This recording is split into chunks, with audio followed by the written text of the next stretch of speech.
237 আসনে বিএনপি প্রার্থী ঘোষণা, চেয়ারপারসন প্রতিদ্বন্দ্বিতা করবেন 3টি আসনে। বগুড়া 6 থেকে প্রথমবার ভোট যুদ্ধে নামছেন তারেক রহমান। নির্বাচনের আগে গণভোট সহ 5 দাবিতে বৃহস্পতিবার 8 দলের পদযাত্রা। ফ্যাসিস্ট সহযোগীদের ভোটে যাওয়ার অধিকার নেই বলছে এনসিপি। বৃষ্টি আর পাহাড়ি ঢলে টাঙ্গাইলে কালীগঙ্গা নদীতে ভাঙন, ভিটেমাটি হারিয়ে নিঃস্ব অনেকে। স্থায়ী বাঁধ নির্মাণের দাবি।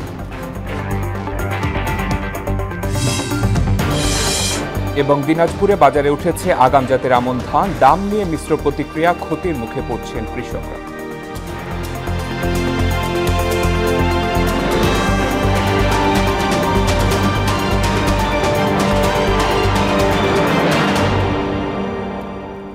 আসসালামু আলাইকুম, সবাইকে মোহনা সংবাদে স্বাগত। শুনছিলেন শিরোনাম, পুরো সংবাদের সঙ্গে আছি শেখ সাব্বির হোসেন।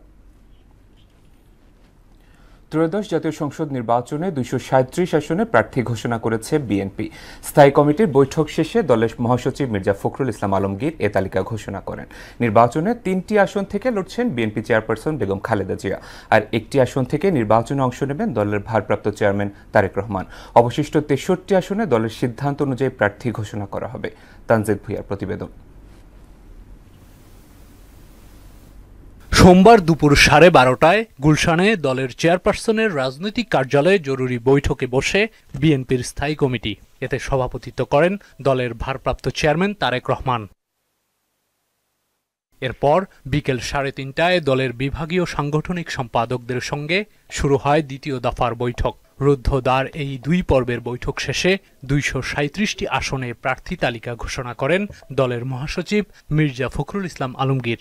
ঢাকা 1 খন্দকার আবু আশফাক, ঢাকা 2 আমানুল্লাহ আমান, ঢাকা 3 গয়েশ্বর চন্দ্র রায়, ঢাকা 4 তানভীর আহমেদ রবিন, ঢাকা 5 নবিউল্লাহ নবী, ঢাকা 6 ইশরাক হোসেন, ঢাকা 7 পরে ঘোষণা করা হবে, ঢাকা 8 মির্জা আব্বাস উদ্দিন আহমেদ, ঢাকা 15 শফিকুল ইসলাম খান, ঢাকা 16 আমিনুল হক, ঠাকুরগাঁও 1 আমি নিজে মির্জা ফখরুল ইসলাম আলমগীর, ব্রাহ্মণবাড়িয়া 3 খালেদ হোসেন মাহবুব, ব্রাহ্মণবাড়িয়া 4 মুশফিকুর রহমান, টাঙ্গাইল 1 ফকির মাহবুব আলম স্বপন, সিরাজগঞ্জ 2 ইকবাল হাসান মাহমুদ টুকু, নেত্রকোনা 1 ব্যারিস্টার কায়সার কামাল, ফরিদপুর 2 শামা ওবায়দ ইসলাম, সিলেট 3 মোহাম্মদ আব্দুল বালেক। বিএনপি চেয়ারপারসন বেগম খালেদা জিয়া লড়বেন দিনাজপুর 3, বগুড়া 7 ও ফেনী 1 আসন থেকে। আর দলের ভারপ্রাপ্ত চেয়ারম্যান তারেক রহমান লড়বেন বগুড়া 6 আসন থেকে। ফেনী 1 বেগম খালেদা জিয়া, দিনাজপুর 3 বেগম খালেদা জিয়া, দিনাজপুর সদর থেকে বেগম খালেদা জিয়া, বগুড়া 7 বেগম খালেদা জিয়া, বগুড়া 6 তারেক রহমান, কুমিল্লা 1 ডক্টর খন্দকার মোশাররফ হোসেন, কুমিল্লা 3 কাজী শাহ মুয়াজ্জম হোসেন কায়কোবাদ, নোয়াখালী 2 জয়নাল আবেদিন ফারুক, নোয়াখালী 3 মোহাম্মদ বরকতুল্লাহ বুলু, লক্ষ্মীপুর 3 শহীদুদ্দিন চৌধুরী অ্যানি, চট্টগ্রাম 10 আমির খসরু মাহমুদ চৌধুরী, কক্সবাজার 1 সালাউদ্দিন আহমেদ। দলের প্রয়োজনে এই তালিকা যে কোনো সময় পরিবর্তন হতে পারে বলেও জানান বিএনপি মহাসচিব। আমাদের যুগপৎ আন্দোলনে যারা শরিক দলগুলো আছেন তাদের সঙ্গে আলোচনার ভিত্তিতে আমরা এই পরিবর্তনগুলো আনতে পারি। তানজিদ ভুঁইয়া, মোহনা সংবাদ, ঢাকা। জুলাই সনদের আদেশ জারি, নির্বাচনের আগে গণভোট সহ 5 দাবিতে ঢাকায় মহাসমাবেশের ঘোষণা দিয়েছে জামায়াত ইসলামী সহ সমমনা 8 দল। সোমবার দুপুরে যৌথ সংবাদ সম্মেলনের নতুন কর্মসূচি ঘোষণা করেন বাংলাদেশ খিলাফত মজলিসের আমির মাওলানা মামুনুল হক। তিনি জানান, দাবি আদায় প্রধান উপদেষ্টা বরাবর স্মারকলিপি দেওয়া হবে। ওবায়দুল হক মারুফের রিপোর্ট। 5 দফা দাবিতে আবারও নতুন কর্মসূচি দিয়েছে জামায়াত ইসলামী, ইসলামী আন্দোলন সহ সমমনা 8টি দল। সোমবার এক সংবাদ সম্মেলনে মহাসমাবেশ সহ প্রধান উপদেষ্টা বরাবর স্মারকলিপি দেওয়ার কথা জানান বাংলাদেশ খেলাফত মজলিসের আমির মাওলানা মামুনুল হক। এর আগে চলমান রাজনৈতিক প্রেক্ষাপট নিয়ে ঘণ্টাব্যাপী আলোচনা করেন যুগপৎ আন্দোলনে থাকা 8 দল। মামুনুল হক বলেন, সরকার চাইলেই জাতীয় নির্বাচনের আগেই গণভোট সম্ভব। বৃহস্পতিবার প্রধান উপদেষ্টা বরাবর গণমিছিল নিয়ে আমরা স্মারকলিপি প্রদান করব। এবং আমরা আশা করি যে একটি আলোচনার ভিত্তিতে সকল রাজনৈতিক দল এই যেই বিতর্কের যে বিষয়গুলো, মতপার্থক্যের জায়গাগুলো আমরা সকল রাজনৈতিক দল আলোচনার ভিত্তিতে সমাধান করব। সমস্যা সমাধানে রাজনৈতিক দলগুলোর মধ্যে আলোচনার জন্য প্রধান উপদেষ্টার আহ্বানকে স্বাগত জানান জামায়াতের নায়েবে আমির আব্দুল্লাহ মোহাম্মদ তাহের। গতকালকেই একটা আলোচনার আহ্বান করেছিলাম দলগুলোর ভিতরে। আজকে উপদেষ্টা পরিষদ সেরকম একটি আহ্বানে সকল দলের কাছে জানিয়েছে। তারাও যদি একইভাবে আমাদের মতো সাড়া দেয় তাহলে আমরা সকলেই বসতে কোনো আপত্তি নেই, এবং বসলেই আমি আশা করি যে একটা রাস্তা বেরিয়ে আসবে ইনশাআল্লাহ। ইসলামী আন্দোলনের আমির সৈয়দ রেজাউল করিম জানান, একই দিনে গণভোট ও নির্বাচন হলে জুলাই সনদ বাস্তবায়ন হুমকিতে পড়বে। আমরা একাত্রে বসে এই সমস্যাকে সমাধান করার জন্য আমি এটা সকলকে আমি উদাত্ত আহ্বান জানাচ্ছি, দেশের সুন্দর এবং জনগণের কল্যাণের জন্য।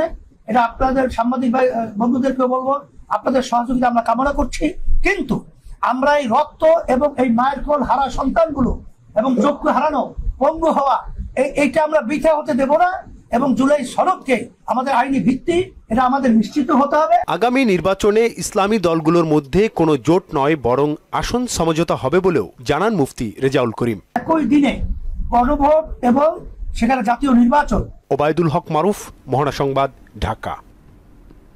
আগামী নির্বাচনে ফ্যাসিস্ট ও তার সহযোগীদের অংশগ্রহণের অধিকার নেই বলে মন্তব্য করেছেন জাতীয় নাগরিক পার্টির মুখ্য সংগঠক সার্জিস আলম। সোমবার ময়মনসিংহে এনসিপির বিভাগীয় সাংগঠনিক কর্মশালায় একথা বলেন তিনি। ৩০০ আসনে প্রার্থী দিতে তার দল কাজ করছে বলেও জানান সার্জিস আলম।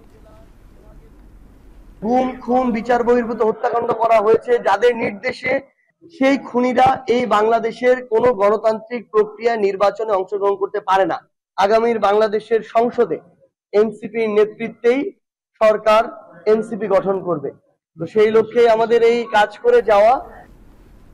বৃষ্টি এবং উজান থেকে আসা পাহাড়ি ঢলে টাঙ্গাইলের কালীগঙ্গা নদীতে ভাঙন দেখা দিয়েছে। ফলে ভাঙনের কবলে বিভিন্ন গ্রামে ভিটেমাটি হারিয়ে নিঃস্ব হয়ে মানবেতর জীবনযাপন করছেন অনেকেই। স্থায়ী বাঁধ নির্মাণের দাবি স্থানীয়দের। জিও ব্যাগ ফেলে ভাঙন রোধে কাজ করছে উপজেলা প্রশাসন। মীর আনোয়ার হোসেন টুটুলের প্রতিবেদন, জানাচ্ছেন তাহসিন তারিন। বৃষ্টি এবং উজান থেকে আসা পাহাড়ি ঢলে টাঙ্গাইলের নাগরপুর উপজেলার কালীগঙ্গা নদীর ভাঙনে দিশেহারা কয়েক লাখ মানুষ। নদীর তীরবর্তী দপ্তীয় ইউনিয়নের বিভিন্ন গ্রামে শুরু হয়েছে নদী ভাঙন। বহু ঘরবাড়ি, ফসলি জমিসহ বিভিন্ন স্থাপনা কালীগঙ্গার ভাঙনে নদীগর্ভে বিলীন হয়েছে। বসতবাড়ি ও শিক্ষা প্রতিষ্ঠান সহ বিভিন্ন স্থাপনা এখনো ভাঙন হুমকির মুখে। জিও ব্যাগ ফেলে ভাঙন প্রতিরোধে কাজ করছে কর্তৃপক্ষ। ভাঙন রোধে স্থায়ী সমাধানের দাবিতে মানববন্ধন করেছে এলাকাবাসী। এই ৩-৪টা ঘর এই সাইডের থেকে গেছে, ওই সাইডের থেকে গেছে, ওই যে একটা ঘর ভাঙা রয়েছেই। আমরা এই ভাঙন থেকে সম্পূর্ণভাবে একদম স্থায়ীভাবে একটা ব্যবস্থা চাই। জন্মলগ্ন থেকে দেখে আসছি এই ভাঙনের খেলা। আমরা এই ভাঙনের খেলা থেকে পরিত্রাণ চাই। নদীতে প্রবল ভাঙন থাকার কারণে ওই ছেলেমেয়েরা নিয়মিত স্কুলে আসতে পারে না, ফলে তাদের পাঠদানে বিঘ্নিত হচ্ছে। উপজেলা নির্বাহী অফিসার বলেন, নদী ভাঙন রোধে ৫৫০০ সাময়িক ইমার্জেন্সি জিও ব্যাগের কাজ চলছে। ফাইনালি আমরা ফিরোজপুর দপ্তরের ফিরোজপুর নিশ্চিন্তপুরের জন্য আমরা ৫৫০০ জিও ব্যাগের বরাদ্দ আমরা পেয়েছি। একই সাথে আমাদের আমাদের ভূতের মোড় এবং সবতপুরের কিছু জায়গা আছে যেখানে নদী ভাঙন অলরেডি, এখন যেহেতু পানি বাড়ছে, নদী ভাঙন এখানে কন্টিনিউ করছে। তো আমরা চেষ্টা করছি যে জিও ব্যাগের যে বিষয়টা, সেটা যেন নদী ভাঙন বা নদী ভাঙন কবলিত যে এলাকাগুলো আছে সেই এলাকাগুলো যেন আমরা জিও ব্যাগগুলো দিতে পারি। ভাঙন রোধে নদীতে জিও ব্যাগ ফেলার কাজ শেষের দিকে বলে জানান উপজেলা প্রকৌশলী। কাটারিতে আমাদের নদী প্রতিরক্ষা কাজ প্রায় শেষের দিকে, আর ২-১ দিন কাজ করলে শেষ হয়ে যাবে। আর সিটকিবাড়িতেও ভাঙন আছে, আমরা সেটা পরিদর্শন করেছি, সার্ভে করেছি। আমরা বরাদ্দ অনুমোদনের জন্য হেডকোয়ার্টার পাঠিয়েছি। আজকে আবার নতুন করে যোগাযোগ করব, বরাদ্দ পেলেই আমরা এখানেও কাজ শুরু করতে পারবো। ভাঙন রোধে নদীর পাড়ে স্থায়ী গাইড বাঁধ নির্মাণ করা হবে, এমন প্রত্যাশা নদী পাড়ের সংগ্রামী মানুষের। তাহসিন তারিন, মোহনা সংবাদ। ডেঙ্গু আক্রান্ত হয়ে আরও 5 জনের মৃত্যু হয়েছে। হাসপাতালে ভর্তি হয়েছেন 1147 জন। স্বাস্থ্য অধিদপ্তরের এক প্রেস বিজ্ঞপ্তিতে রোববার এ তথ্য জানানো হয়। এর মধ্যে ঢাকা বিভাগে 3 জন, ঢাকা উত্তর সিটি কর্পোরেশনে 1 জন ও রাজশাহী বিভাগে 1 জন ডেঙ্গু আক্রান্ত হয়ে মারা গেছেন। এ নিয়ে চলতি বছর মোট মৃত্যুর সংখ্যা দাঁড়িয়েছে 288 জনে। সেই সঙ্গে মোট আক্রান্তের সংখ্যা বেড়ে দাঁড়িয়েছে 72,822 জনে। সারা দেশের মতো বরগুনাতেও থেমে নেই ডেঙ্গু সংক্রমণ। সেখানকার পরিস্থিতি জানাতে যুক্ত হচ্ছেন আমাদের সহকর্মী সাগর আকন। সাগর, বরগুনার সবশেষ পরিস্থিতি কি আমাদের জানাবেন?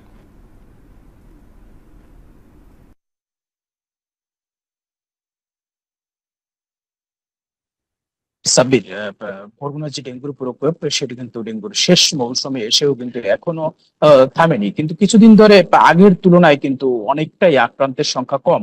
আমি যদি আপনাকে বলি যে গত 24 ঘন্টার তথ্য অনুযায়ী সিভিল সার্জন অফিসের 24 জন নতুন করে আক্রান্ত হয়েছেন এবং জেলায় মোট ডেঙ্গু আক্রান্ত হয়ে ভর্তি রয়েছেন 5টি উপজেলা স্বাস্থ্য কমপ্লেক্স এবং বরগুনা সদর যে 250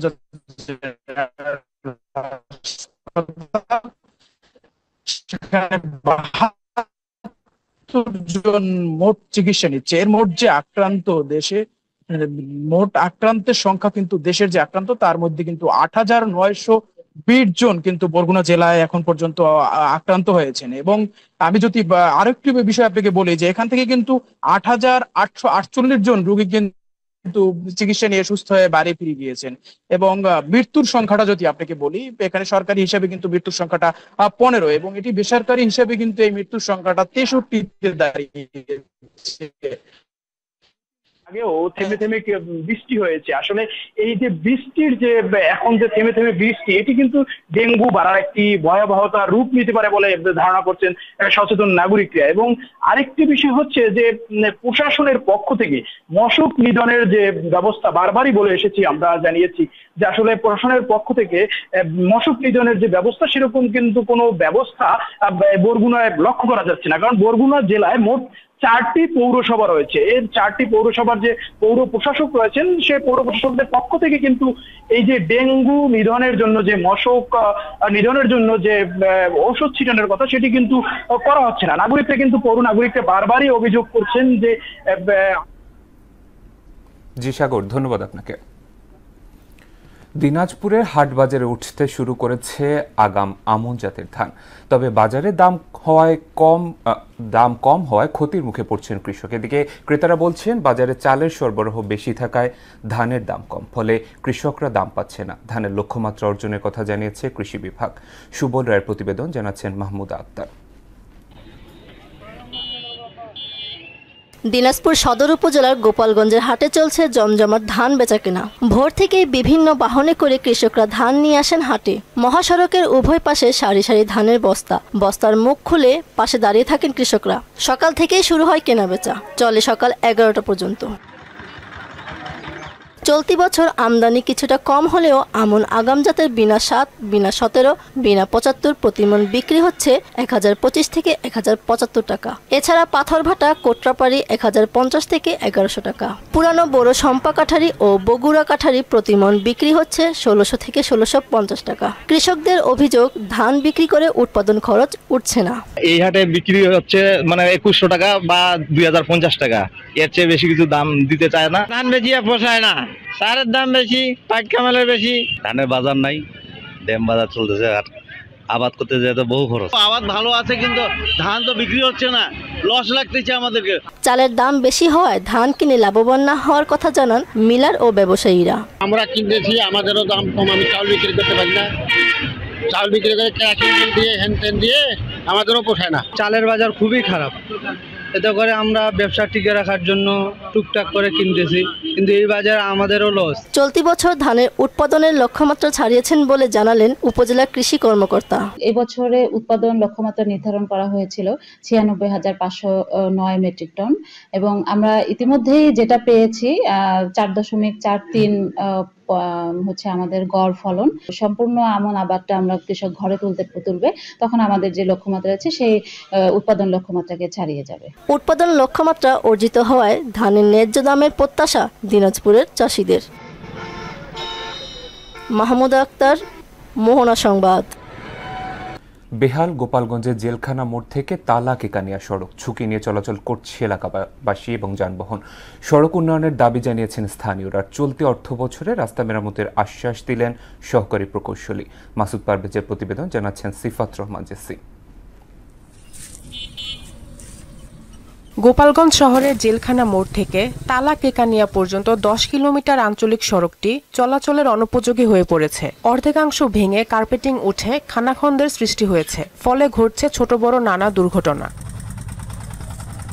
ঝুঁকি নিয়ে চলাচল করছেন 15 গ্রামের 2 লক্ষাধিক মানুষ। ভোগান্তির শিকার হচ্ছেন স্থানীয়রা। পাড়টা বান্ধা ভালো হয়, এজন্য পাড় নেমে চলে গেছে, রাস্তাও নেমে গেছে। এটা পুরোটা রাস্তারই একই সেম অবস্থা। 2টা জায়গা ভেঙে পড়ছে, পিছনে একটা জায়গা, আর যেখানে ভেঙে পড়ছে এটা খুবই জনদুর্ভোগ হইতেছে। এখানে মাঝে মাঝে অ্যাক্সিডেন্টও হয়। হাট বানিয়ারের বাজার গোপালগঞ্জ, মানুষ ব্যবসা বাণিজ্য সারা রাত্রে এখানে চলাচলতি করে। এত দুর্ভাগ্য যে লাইন দিয়ে মানুষ টাইম মতন যেতে পারে না। 30-35টা গ্রামের গাড়ি এনে যাতায়াত করে, আমাদের খুব সমস্যা। আমাকে এই রাস্তাটা ভাঙাতে আমরা খুব বিপদের ভিতরে আছি। আমাদের গাড়ি নিয়ে যাতায়াতের অনেক সমস্যা হয়, যাতায়াতে আমাদের অনেক অসুবিধা হচ্ছে।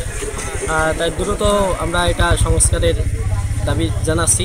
দরপত্র আহ্বানের মাধ্যমে দ্রুত সড়ক সংস্কারের ব্যবস্থা করা হবে বলে জানালেন সহকারী প্রকৌশলী। কিছু কিছু অংশে একটা নির্দিষ্ট সেগমেন্ট ধরে ধরে ক্ষতিগ্রস্ত হয়েছে।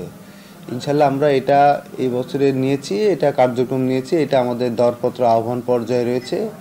ইনশাল্লাহ দরপত্র আহ্বান প্রক্রিয়া শেষ করে আমরা এই রানিং অর্থ বছরের মধ্যে এই কাজটা সুচারুভাবে সম্পন্ন করব। রাস্তা সংস্কারের মাধ্যমে ভোগান্তি থেকে মুক্তি মিলবে বলে প্রত্যাশা স্থানীয়দের। সিফাত রহমান জেসি, মোহনা সংবাদ। এবার সারা দেশে অনুষ্ঠিত সভা সমাবেশ নিয়ে প্রতিনিধিদের তথ্যচিত্রে একটি ডেস্ক রিপোর্ট। নারায়ণগঞ্জ জেলা প্রশাসকের কার্যালয়ের রাজস্ব শাখায় 112 টাকায় সরকারি চাকরি নিয়োগপ্রাপ্তদের নিয়োগপত্র প্রদান করেন জেলা প্রশাসক মোহাম্মদ জাহিদুল ইসলাম মিয়া। বান্দরবানের উজানিপাড়া রাজগুরু মহাবৌদ্ধ বিহারে দানোত্তম শুভ কঠিন চিবর দানোৎসব উদযাপিত হয়েছে।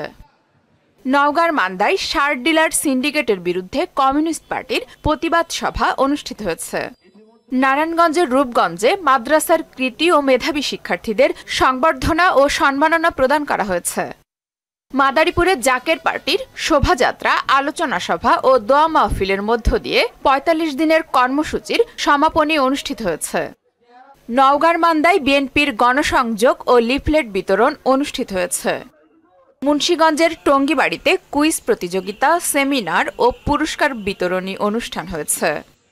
কক্সবাজারে পর্যটন গল্ফ মাঠে Cox's Bazar chamber of commerce and industry এবং সাংবাদিক ইউনিয়ন কক্সবাজারের উদ্যোগে শুরু হয়েছে মাসব্যাপী শিল্প ও বাণিজ্য মেলা।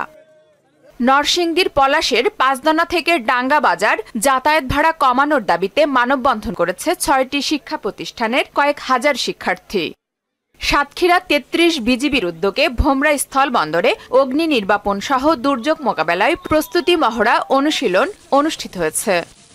বিএনপির সাবেক মন্ত্রী তরিকুল ইসলামের 7ম মৃত্যুবার্ষিকী উপলক্ষে নড়াইলে আলোচনা সভা ও দোয়া মাহফিল অনুষ্ঠিত হয়েছে।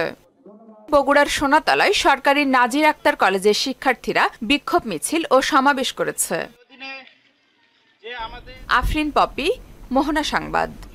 দর্শক, এই পর্যায়ে জানিয়ে দিচ্ছি আজকের সংবাদপত্রের গুরুত্বপূর্ণ শিরোনামগুলো।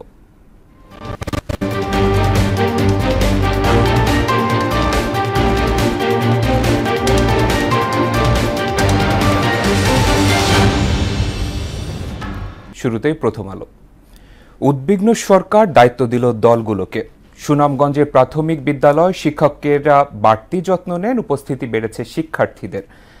নতুন দিনে সত্যই সাহস, নিউ ইয়র্কে মেয়র নির্বাচন, আগাম ভোটের রেকর্ড, তরুণদের বিপুল আগ্রহ।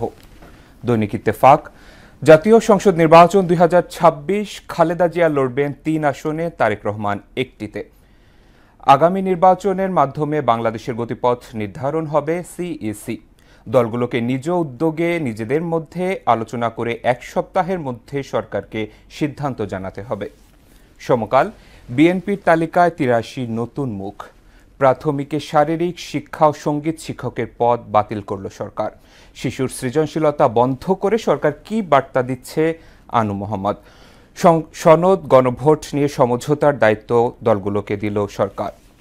বাংলাদেশ প্রতিদিন প্রধান উপদেষ্টা দূরদর্শী সিদ্ধান্ত এবং রাজনৈতিক দলের দায়িত্ব 237 আসনে বিএনপির প্রার্থী আইএমএফ এর পর্যবেক্ষণ নির্বাচন ঘিরে অর্থনৈতিক চাপ আরও বাড়বে যুগান্তর উপদেষ্টা পরিষদের জরুরি সভায় আলোচনা একই দিনে গণভোট জাতীয় নির্বাচন বিএনপির প্রাথমিক মনোনয়ন তালিকা 237 আসনে প্রার্থী ঘোষণা 3 আসনে লড়বেন খালেদা জিয়া একটিতে তারেক রহমান সবশেষে the daily star BNP banks on a blend of old and new faces. July Charter referendum dispute resolved differences preferably in 7 days. Bangladesh is getting tricked into Russia's war, Bragg report reveals.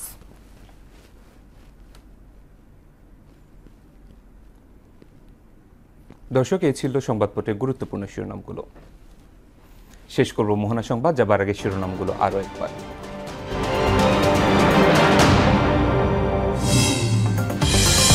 237 আসনে বিএনপির প্রার্থী ঘোষণা chairperson প্রতিদ্বন্দ্বিতা করবেন 3টি আসনে বগুড়া 6 থেকে প্রথমবার ভোট যুদ্ধে নামছেন তারেক রহমান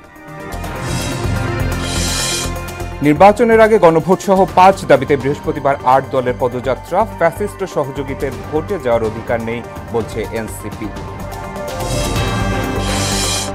বৃষ্টি আর পাহাড়ি ঢলে টাঙ্গাইলের কালীগঙ্গা নদীতে ভাঙন ভিটেমাটি হারিয়ে নিঃস্ব অনেকে স্থায়ী বাঁধ নির্মাণের দাবি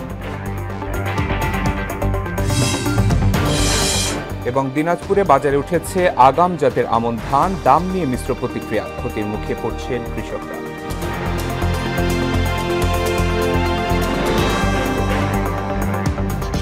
এই ছিল মোহনা সংবাদে পরবর্তী সংবাদ দুপুর 1টা এর আগে সকাল 11টায় দেখবেন সংবাদ এক নজরে মোহনার সবশেষ খবর জানতে ভিজিট করুন www.mohana.tv সংবাদ দেখতে পারেন মোহনার ফেসবুক এবং ইউটিউবে এতক্ষণ সঙ্গে থাকার জন্য ধন্যবাদ